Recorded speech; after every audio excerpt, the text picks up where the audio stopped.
Jesus. Grande é o Senhor.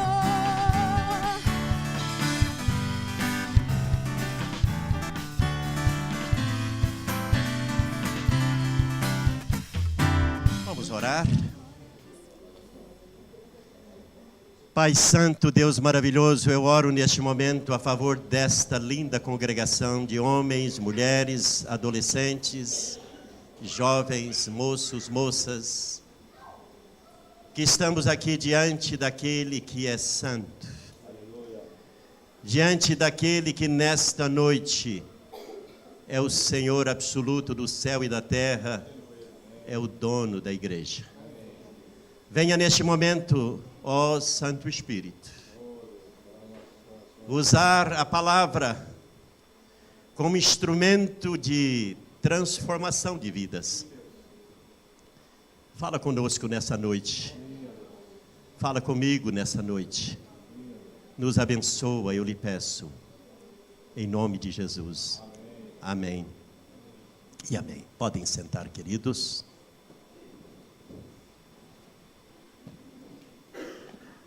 Eu acho que todos nessa noite conhecem esse negócio que eu tenho aqui na minha mão. Acho que o Lino enrolou o negócio muito bem enrolado, que eu nem consegui enrolar o negócio. Mas já dá para ver. Como chama isso aqui? Todo mundo sabia que isso chama prumo, ou quem não sabia, levanta a mão. Olha, tem muita gente que não sabia. Que isso aqui chama prumo. O Alexandre sabe muito sobre isso. Eu essa noite quero falar sobre o prumo de Deus. Este prumo aqui serve para mim ver se esse púlpito está bem aprumadinho. E o pior que está, hein? Aprumadinho. Eu quero falar sobre o outro prumo. O prumo de Deus. Vá comigo no livro do profeta Amós, no capítulo número 7.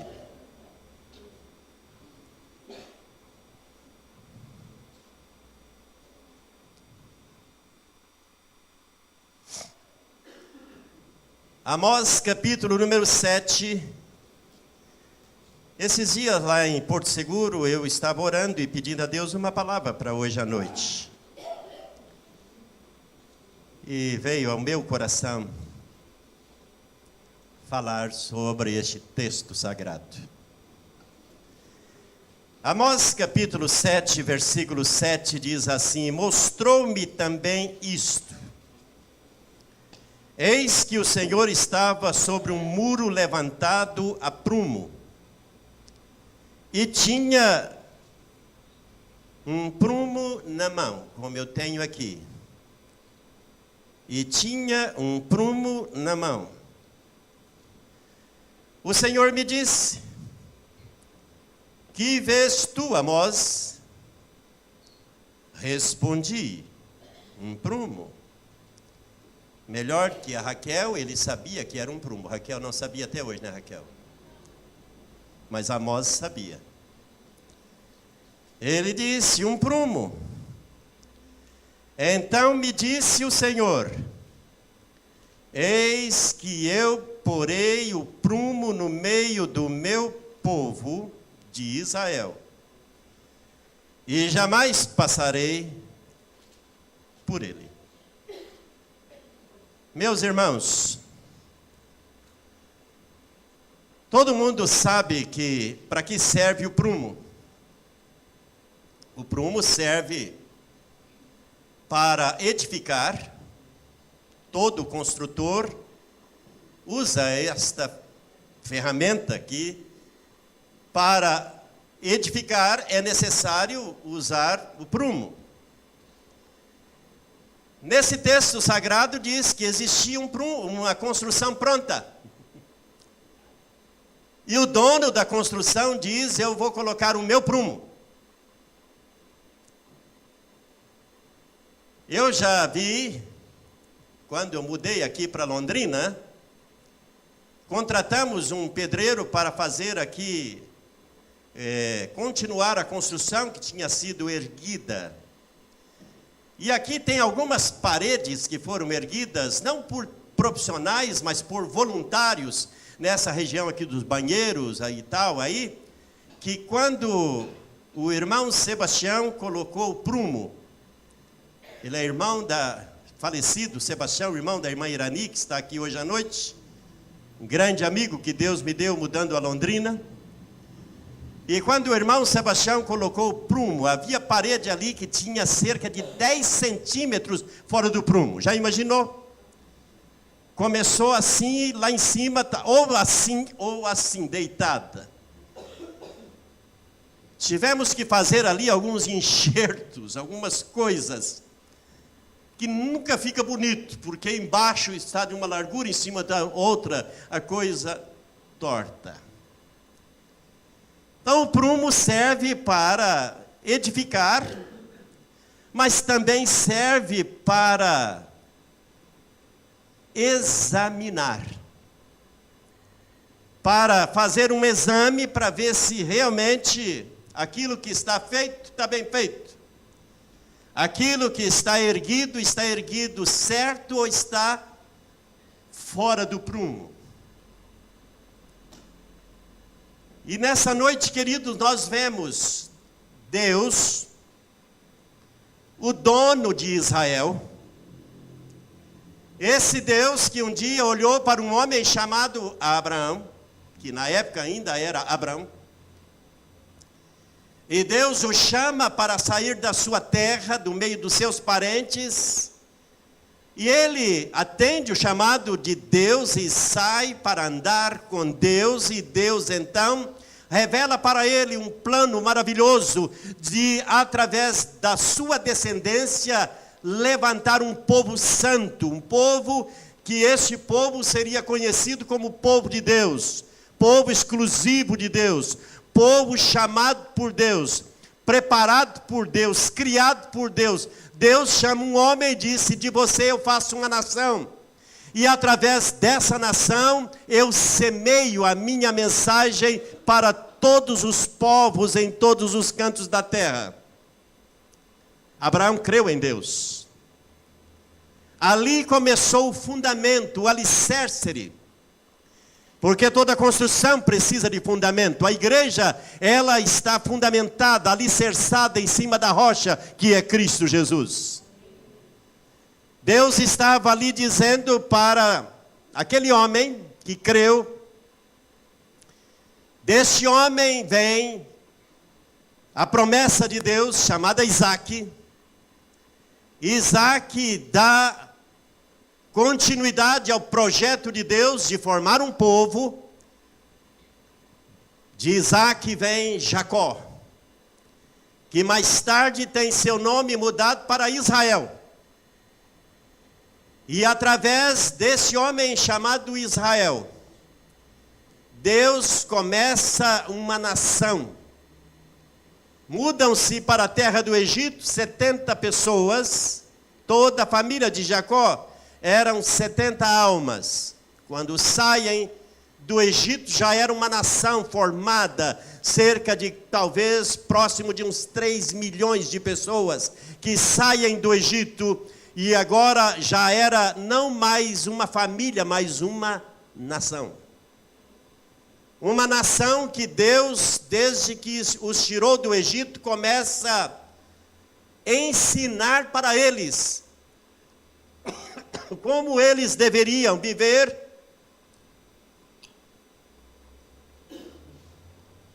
como eles deveriam honrar aquele que formou através de Abraão aquele povo, como é que eles deveriam se comportar. Deus então os estabelece na sua terra. Antes de chegar na terra, Deus dá a ele princípios, leis cerimoniais, mas acima de tudo as chamadas leis morais, os 10 mandamentos, que seriam uma norma de vida, de conduta, que eles deveriam exercer na sua atividade espiritual para com Deus, na sua adoração para com Deus, e também nos relacionamentos que eles teriam que ter consigo mesmo e com o seu próximo. Deus estabelece para eles um meio de adoração. Deus elege para eles sacerdotes para fazer com que eles fossem um povo que adorava a Jeová, o único Deus verdadeiro. Deus dá a eles também profetas, que eram os instrumentos que Deus usava para falar com o povo. Os profetas era a boca de Deus falando. Os profetas, quando falavam, era Deus falando. Assim diz o Senhor. Então, Deus queria que aquele povo tivesse um coração de adorador 24 horas. Um coração voltado para Deus. Deus queria que aquele povo formasse famílias. Famílias de adoradores, famílias fortes. Aquela nação foi ficando poderosa. Aquela nação foi crescendo. Através de Davi, aquela nação ficou respeitada entre os povos vizinhos. Com seu filho Salomão, então, o homem que na terra teve mais sabedoria dada por Deus, Israel se tornou um povo respeitado, rico, através das sucessões de reis. Queridos, o povo de Israel, quero que os irmãos entendam o que eu quero nessa noite dizer. Começou após isso algumas contendas entre o povo de Israel, e a primeira delas foi a mais triste possível. Um povo só se divide por questões políticas, religiosas e mais. Eles se dividem. Todo reino dividido fica fraco. Era um reino só. Eles se dividem e se transformam agora em dois reinos. O chamado Reino do Sul, onde estava a capital Jerusalém, e o Reino do Norte, cuja capital era Samaria. O Reino do Norte era maior. Tinha 10 tribos e meia que formaram o chamado Reino do Norte. E o restante ficou sendo o Reino do Sul. O Reino do Norte se corrompeu muito. Vieram depois uma sucessiva, eu diria assim, um sucessivo reinado. Cada um rei que vinha era pior. E Israel, que era para ser o farol para o mundo, que era para ser aqueles que apontava para as nações, dizendo a um só Deus verdadeiro, Criador do céu e da terra. Esse Deus se chama Jeová, o único Deus verdadeiro. Israel, irmãos, principalmente o reino do norte, se transformou numa sucessiva mudança de governos, cada um pior do que o outro, se tornou um povo idólatra. Eles desfizeram o culto a Deus, Jeová, começaram a construir templos, santuários, construir altares nas praças para adorar outros deuses. O Reino do Sul se corrompeu também. Alguns reis do Sul, não todos, também acabaram se corrompendo. Amós, ele, irmãos, foi um profeta do século 8 antes de Cristo, por volta do ano 800 para baixo antes de Cristo. Ele foi um contemporâneo de Jonas, foi daqueles chamados profetas que Deus usou, principalmente quando Jeroboão II governava o reino do norte. Se vocês quiserem ver em casa depois o livro de Amós, é um dos livros, irmãos, que mais, eu diria, exalta a soberania de Deus e a sua misericórdia, desejando que o seu povo se arrependesse. Sabe por quê? Irmãos, nessa altura que Amós foi profeta, Israel, tanto o reino do norte quanto do sul, vivia o seu melhor momento de prosperidade, porque em muitas ocasiões Israel teve profunda escassez, teve fome por causa de castigo da parte de Deus, mas não era esta aqui a ocasião. Esta era uma daquelas ocasiões que tudo ia maravilhosamente bem.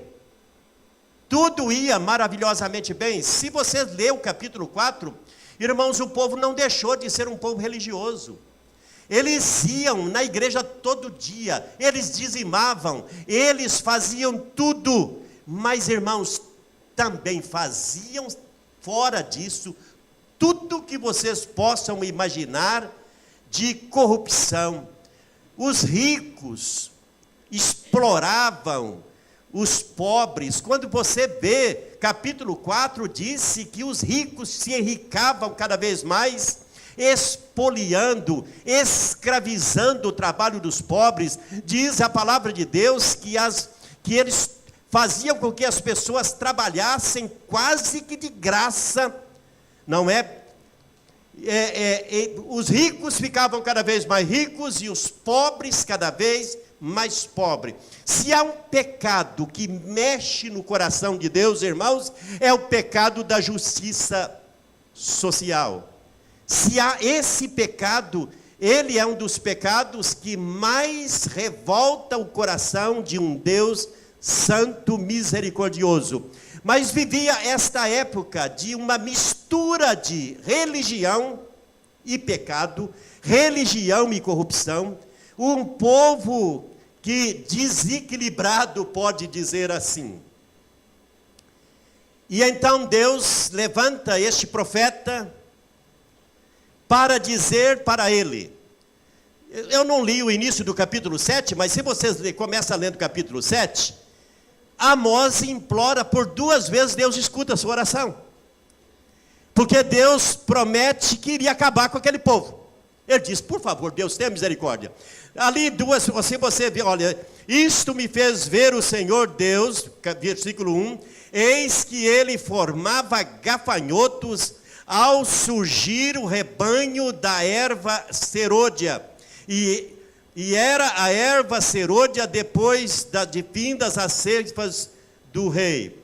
Tendo eles comido de todo a erva da terra, disse eu, Senhor Deus, perdoa, rogo-te, como subsistirá Jacó? Pois ele é pequeno. Então o Senhor se arrependeu disso, não acontecerá, diz o Senhor. Deus impediu que aquela praga de gafanhotos continuasse destruindo a lavoura. E aí, irmãos, o povo não se arrependeu. Aí Deus promete uma outra destruição, que era através de quê? Versículo 4.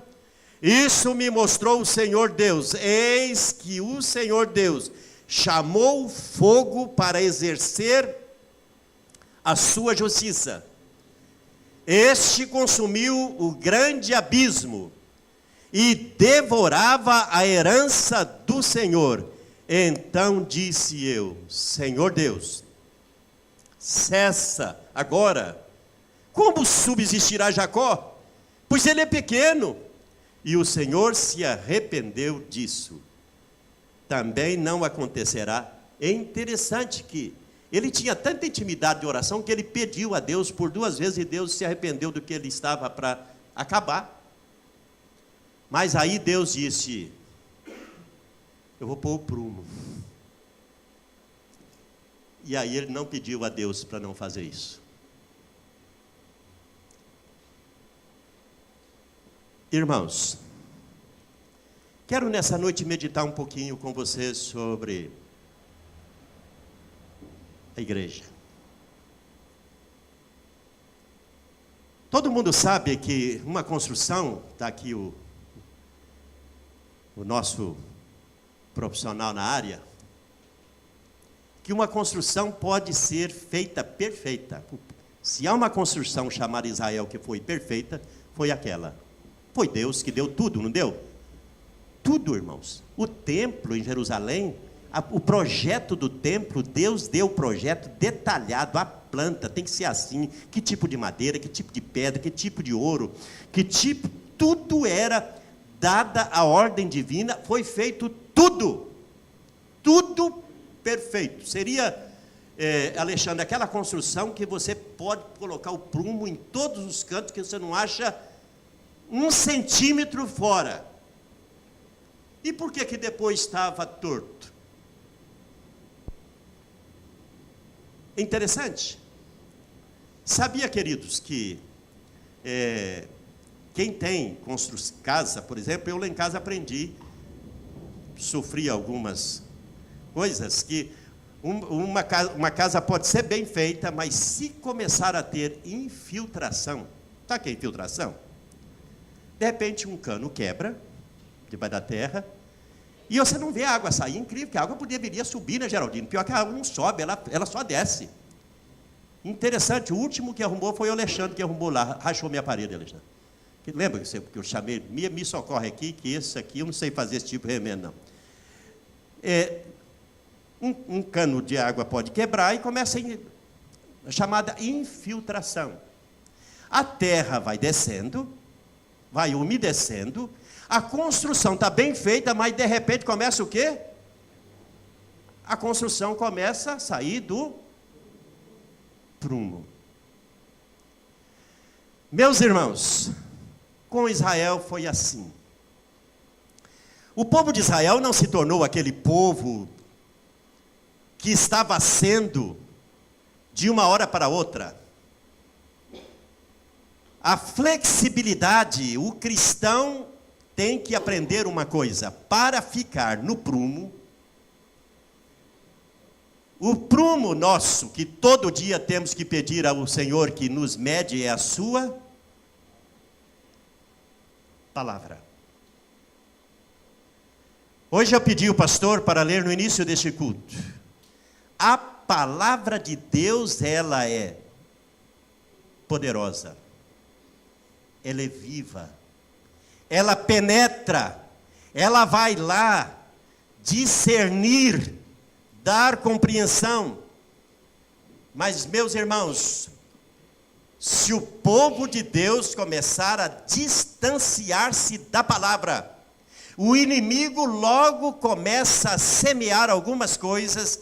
Ele vai infiltrando devagarzinho dentro da igreja, ele vai infiltrando aquelas pessoas que eram tão rigorosas consigo mesmas, que eram pessoas dogmáticas, pessoas que não negociavam os seus princípios.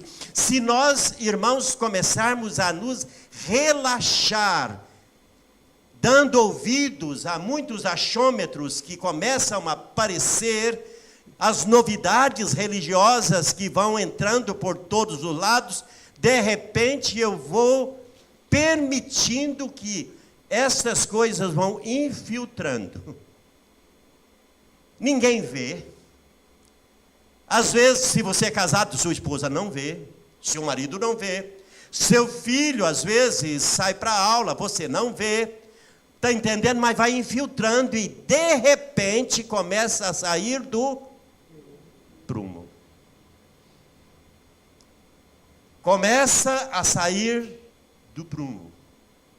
Um povo abençoado pelo Criador, um povo formado por Deus, um povo chamado da menina dos olhos de Deus.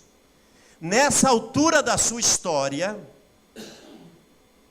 irmãos, infelizmente, Deus fez muitos apelos. Se você ler capítulo 4, você vai ver que Deus não mandou só praga de gafanhoto. Deus fez muitos apelos. Teve outras pragas terríveis, mortandade, pessoas morreram. Mas Deus disse, mesmo assim, vocês não arrependeram.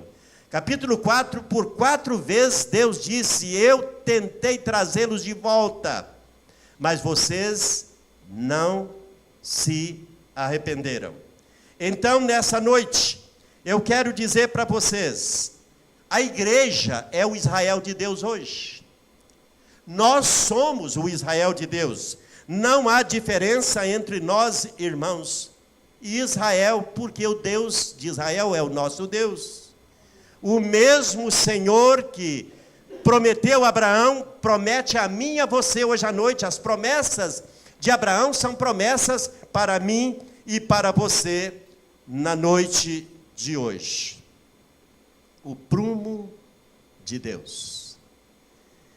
Será que essa noite eu gostaria que você fosse muito honesto consigo mesmo? Você estaria pronto para Deus dizer: eu vou colocar o meu prumo para medir você, para examinar você? Porque no dia que você entregou sua vida a Jesus, você experimentou ser salvo, você se tornou igreja de Deus. Você é uma pedra viva nesse projeto chamado Igreja de Deus. E Ele tem todo o direito de colocar o seu prumo para nos medir. Amós viu aqui um muro já pronto, levantado, que significava um povo chamado Israel. E Deus disse: eu vou colocar meu prumo no meio de Israel e de lá eu não vou removê-lo.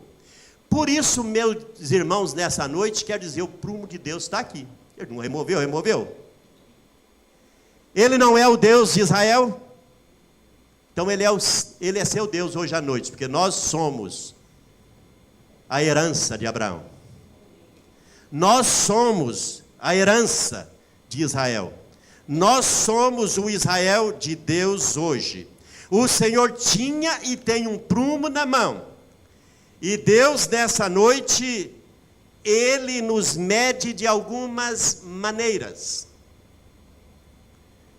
Ele nos mede, irmãos, nessa noite diferente da nossa medida, porque se eu for examinar como está a vida espiritual do Geraldino, coitado do Geraldino.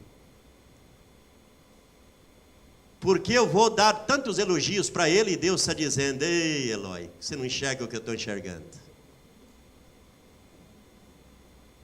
Coitado do pastor Daniel, se eu for o que vou colocar o prumo. Às vezes o meu prumo vai ser mais rigoroso do que o de Deus. Mas pode também ser um prumo totalmente diferente. Meus amados irmãos, Deus nessa noite, Ele tem meios de mostrar a mim e a você. Se eu, que estou em cima da fé, da rocha que é Cristo, eu que criei nele, não estou permitindo na minha vida estas chamadas infiltrações, estas chamadas, eu diria assim, artimanhas do inimigo da minha alma, chamado diabo, que quer que a minha vida, eu não deixo de ser religioso, mas também estou muito distante de ser o cristão que Deus gostaria que eu fosse. Deus nos mede, queridos, em primeiro lugar, pela sua palavra. A palavra de Deus é fiel. E Paulo, escrevendo a sua carta a Timóteo, no capítulo 3, versos 15 e 16, ele diz: toda a Escritura, toda a palavra de Deus é inspirada e útil. E Paulo disse: toda a Escritura é inspirada por Deus e útil para nos ensinar, para nos corrigir, para fazer de nós perfeitos e perfeitamente habilitados para toda a obra de Deus. A palavra de Deus, irmãos, tem sido tão desprezada pela igreja hoje.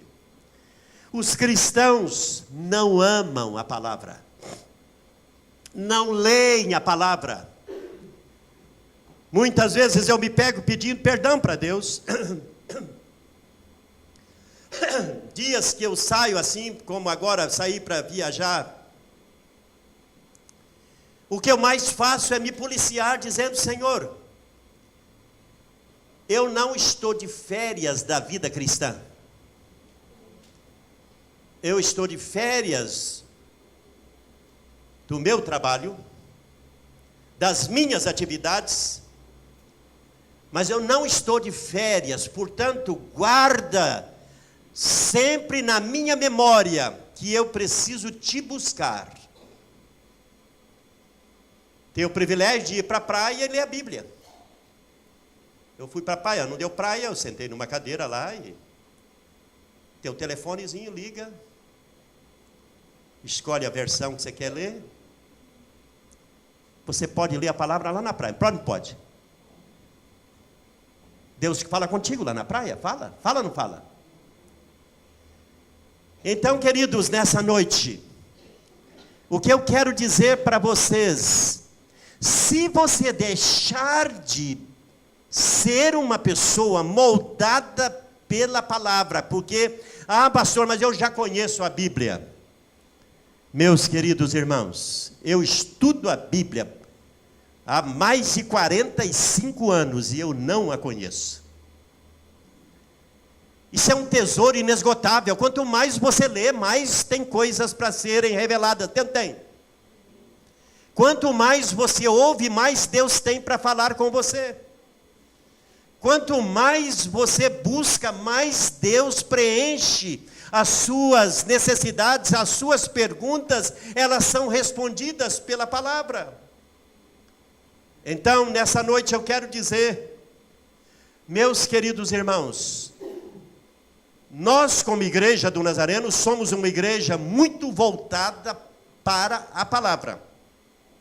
O incentivo de estudarmos juntos nos nossos grupos a palavra. Nós temos os ministérios que estudam a palavra, estudos dirigidos, os cursos que nós fazemos para casais, fazemos para mulheres, as ministrações que tem. Eu estou feliz, muito feliz esse ano com o que está acontecendo aqui, às sextas-feiras com os adolescentes. Eles estão estudando, eles mesmos estão pregando. O Vitor está dando oportunidade. Eu fiquei tão feliz hoje de alguém dando um testemunho de alguns adolescentes recém-convertidos, novos na igreja, que falaram, uma irmã falando, chorando de alegria, de ver o que Deus está fazendo. Irmãos, aonde é que nós estamos aprendendo isso? Aprendendo juntos, quando nós refletimos, nós buscamos, nós enfatizamos. Quão valoroso é, irmãos, participarmos juntos de uma classe de estudo bíblico domingo de manhã.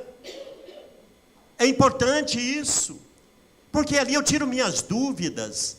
Eu esse ano quero voltar. Ano passado nós tivemos a nossa igreja envolvida no projeto Vivendo a Grande Comissão, mas eles querem que nós continuemos como igreja, enfatizando que a grande comissão ela não terminou, muito pelo contrário, é apenas um despertamento da igreja. Mas ano passado eu fiquei tão feliz que nós tivemos a participação boa de irmãos nos nossos estudos, sábados à tarde, não foi? Vocês que participaram, foi precioso aquele tempo de aprendizado, irmãos, na nossa caminhada cristã, caminhando junto. Eu quero dizer para você que a minha fé, ela é acrescida quando eu aprendo princípios que eu não conhecia. E a minha fé, ela aumenta porque a fé vem pelo ouvir, e ouvir da palavra de Deus. E esse ouvido, nem sempre é esse ouvido aqui, é o ouvido da mente, é o ouvido dos olhos, é o ouvido do coração. É quando a palavra de Deus vem, quando eu a leio, Deus está me dando ouvido, né? Mas a palavra de Deus diz que quem tem ouvidos para ouvir, ouça o que o Espírito Santo tem para dizer à igreja. Então, nessa noite, a igreja, irmãos, que ela continua não permitindo infiltração, porque se eu estou andando na verdade, é difícil que o inimigo comece a infiltrar ideias errôneas. Por que a igreja, irmãos, hoje está sendo uma igreja vendida baratamente.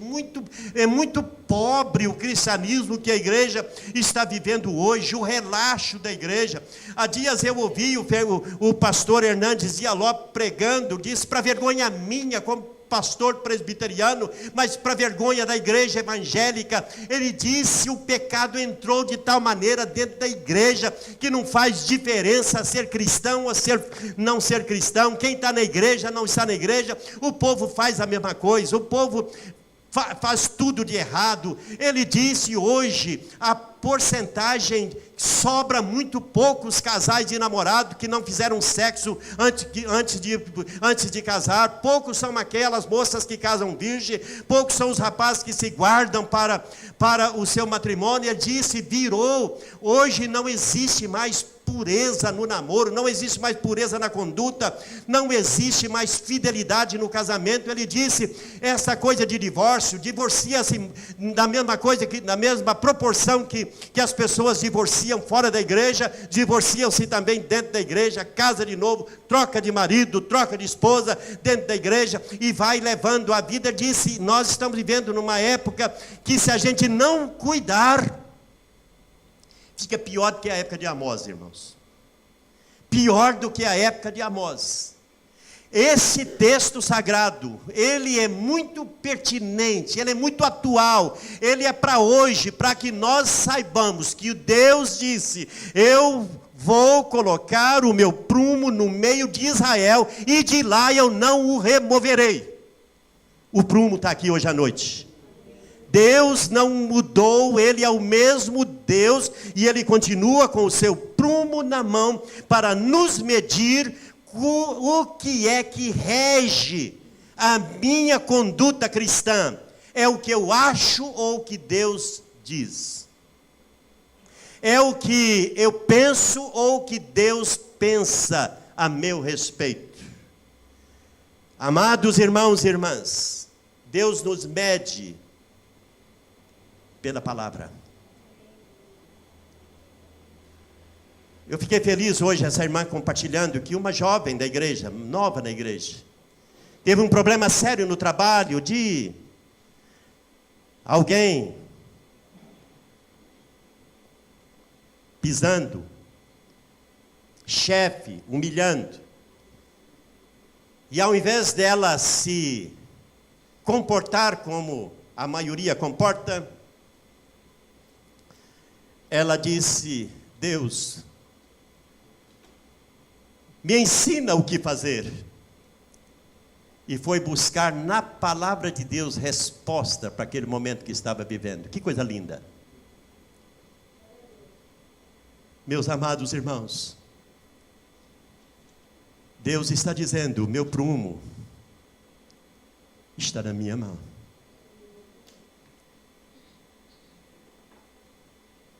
Mas Deus nos mede também pelo nível da nossa adoração. Hoje à noite, meus amados irmãos, nós sabemos que a adoração, ela não me ajuda na hora de uma prova, na hora de uma luta que eu tenho lá, é lá que vem ao meu coração a palavra. Mas a adoração fortalece a nossa relação com Deus, sem dúvida fortalece. Por isso, nessa noite, Deus diz, eu estou procurando adoradores. Quero dizer para você hoje à noite que Deus quer te achar. Jesus diz, o Pai está procurando adorador. Diga para Deus, Deus pode me achar. Me encontra no meu coração, Deus, um coração de adorador. Faz de mim mais do que alguém que canta, mas alguém que adora em espírito e em verdade. Eu e Nilza fizemos um passeio, irmãos,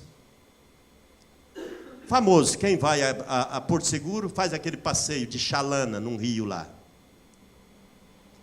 E aí eu falei com Nilza, esse povo faz bem o que eles acreditam e gostam. O baiano gosta de samba. Irmãos, foi um dia de chalana. E aquele povo não parava de dançar naquela chalana. Diz o que eu com medo da chalana chacoalhar. Eu falei, Deus, você vai chacoalhar essa baianada dançando. Mas o povo cantava, irmãos, e aquela música alta. Aí você tem que fazer o quê? Ficar ligado no céu, viu, irmão? Senão o capeta começa a levar você também a mexer com o pezinho, né? Você começa a bater o pezinho. Não começa. Você sabia que isso aí é quase que automático? Começa, o pezinho está lá entrando. Opa, sai, não entra desse ritmo, não. Mas eu fiquei pensando, eles fazem bem isso. Está no sangue. Não tem vergonha nenhuma, irmãos. Aquela mulherada, tudo de biquíni, tudo dançando. Depois foi para a lama. Tem uma lama preta lá que diz que o negócio é bom para tudo. Bom para sujar, eu sei, porque enfiar naquela lama, ficar preto de lama. E aí tinha um baiano que comandava a dança na lama. Eu disse, esse povo até no meio da lama dança. Vocês fizeram aquele passeio da lama? Não. Ah, vocês não foram na Porto Seguro, não. Achei que vocês foram a Porto Seguro. Ah, não, vocês foram lá mais para cima, lá na Praia Chique. Irmãos, mas é interessante que eles fazem bem aquilo. Eu fiquei pensando, tudo afinado. Tudo afinado. Agora, o povo de Deus, irmão, perde para o mundo de 10. Tem muitos que, quando estavam no mundo, cantava pra caramba, sambava pra caramba. Chega na igreja, vergonha eu ficar mexendo com o pezinho, dançando, levantando mão. Esse menino hoje me fez chorar, irmão. O menino não está nem aí. Ele está adorando a Deus. E às vezes, irmãos, no mundo a gente tinha uma liberdade e viemos para Deus e nos aprisionamos numa timidez espiritual que só pela misericórdia de Deus. Uma timidez. Ah, pastor, mas Deus quer o coração. Deus quer coração, mas quer sua adoração também. Ele está procurando adorador, tá, não está? Deus quer seu coração, mas quer suas mãos erguidas aos céus. Deus quer seu coração, mas quer que você cante, adore, louve. Quando você lê a palavra de Deus, em muitas ocasiões, irmãos, o povo nem tinha terminado de cantar, o lugar onde estavam era cheio da glória de Deus, o fogo descia. Deus nos mede pela nossa adoração, sabia? Se Ele passar o prumo hoje na tua vida, você está adorando como Deus quer que você adore? Você é um adorador nessa noite? Eu estou caminhando para o fim, eu poderia dizer muito de como Deus nos mede a minha fidelidade. Não estou falando de fidelidade no sentido do meu caráter, da minha vida moral, porque a palavra mede. Como eu disse, eu posso estar numa chalana onde tem gente de todo jeito, de todas as crenças. Tinha um tanque de cerveja que estava perto de nós, tanque de cerveja ambulante, esse tanque de cerveja que anda, né? Que eu falei, Nilza do céu, eu vou contar na volta quantas que ele vai tomar daqui até lá. Perdi a conta. E ele não estava nem aí, você está entendendo? E ele dançava, na ida ele estava dançando direitinho, irmão. Ele estava no ritmo certinho. Eu falei, agora para cá, se ele for naquele ritmo, ele vai trocar a perna. E não trocou perna não. E era meio gordinho, camarada, Jesus amado. Aí eu fico pensando, irmãos, como as pessoas fazem bem aquilo que as satisfazem. Agora eu pergunto, irmãos, a nossa fé, ela satisfaz? Ser um adorador, ser um cristão, isso dá satisfação para você? Isso faz de você uma pessoa satisfeita com Deus, feliz com Deus. Você faz não porque o pastor cobra, não porque o pastor vai ficar chateado se você não fizer, não. Você faz porque há liberdade, aonde há o Espírito de Deus, aí a liberdade, você faz. Mas a sua vida, nesse princípio de medir, seu princípio de mordomia, a mordomia dos seus bens, de todas as dádivas que Deus tem te dado, saúde para trabalhar, prover para você todos os dias e meses do ano, os recursos para a sua sobrevivência, você tem sido grato a Deus e um bom mordomo daquilo que Deus tem dado a você. Se Ele medir você, no livro do profeta Ageu, Deus disse, olha, nesse quesito vocês não passaram na balança. O povo voltou do cativeiro, irmã, mas não voltou curado.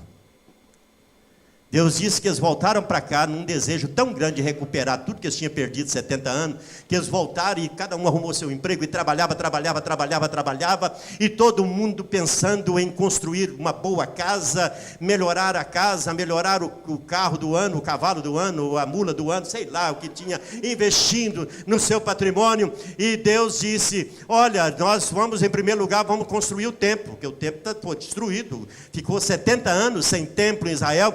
Vamos, Zorobabel, levanta o povo aí para reconstruir o templo, construir novamente o templo. E começaram a construção, só que não andava a construção. Aí Deus disse para eles, olha, nessa medida vocês não estão tão bem não, vocês estão trabalhando demais. Só que o salário que vocês recebem para pô-lo num saco furado. É como se, um dia desse eu estava com um bolso, eu disse para a Nilza, ou joga a calça fora ou costura para mim, porque eu punha a chave do carro, de repente vazava no pé. E um dia eu pisei, quase que eu levava a Marcelo, um daqueles prejuízos. Caiu e eu pisei em cima, mas se eu destruo esse controle remoto, fica mais de $1 milhão para fazer um novo daquele, né? Você não consegue ligar mais o negócio do carro, irmão, porque é tudo hoje computadorizado, né? Aquele controle que vem de fábrica. Aí eu falei, ou joga fora ou dá uma costurada no bolso, porque punha a chave em cima, vazava embaixo. Salário de Israel, do povo de Israel, quando voltou do cativeiro, estava desse jeito. Recebia, punha em cima, ixi, acabou o dinheiro. Não sei, sumiu, não deu para nada. Deus disse, tá bom, porque vocês estão preocupados só com você, com sua casa, com seus bens, com as suas coisas, e a minha casa está abandonada, então, não aprenderam a lição? O prumo de Deus passou em Israel naquele momento e disse, nesse ponto vocês estão fora do prumo. Eu não sou pregador, irmãos, de dinheiro, mas de fidelidade. Porque fidelidade gera generosidade da parte de Deus e fidelidade de Deus. A fidelidade, quem ganha sou eu. Incrível, eu não perco. Porque eu só ganho quando eu sou fiel.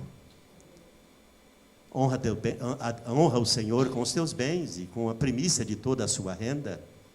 E a Bíblia diz, e fartamente encherão os seus celeiros. Quem faz essa promessa é fiel para cumpri-la, porque não é o pastor, mas o dono da minha e da sua vida.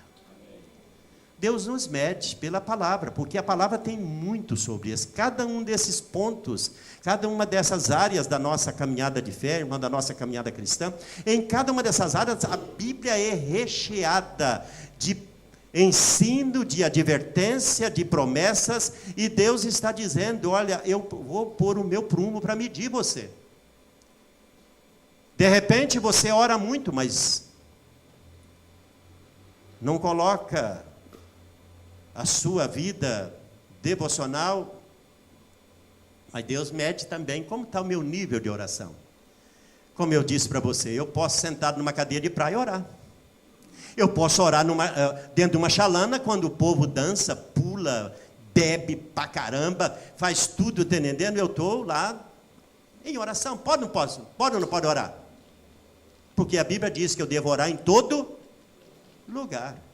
Eu fui, disseram que o passeio era tremendo, e foi tremendo para mim. Foi a Nilza. Eu gostei que a Nilza, ela chegou em mim, no meio daquele barulhar, chegou no meu ouvido. Eu gostei, viu, meu bem?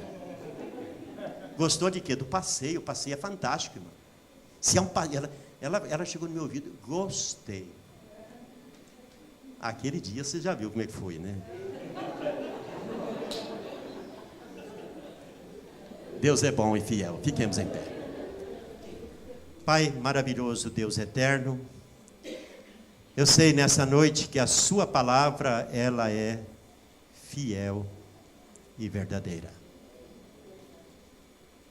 E a palavra nessa noite nos exorta a sempre pensar como eu estou diante desse Deus que todo dia mede a minha fidelidade.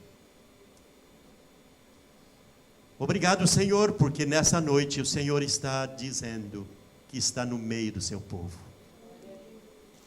O Senhor disse: eu vou colocar o meu prumo no meio do meu povo.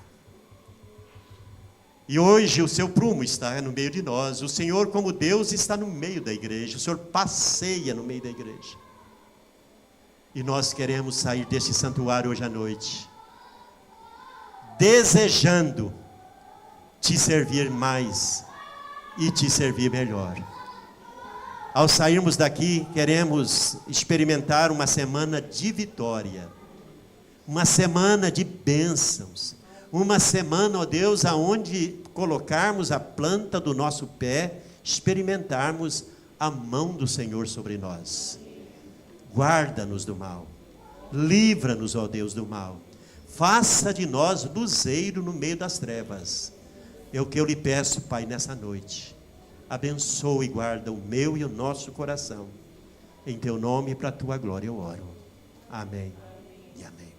Que a graça maravilhosa do Senhor Jesus, e que o amor bendito de nosso Deus e Pai, e que a doce presença do Espírito Santo de Deus nos acompanhe hoje e sempre.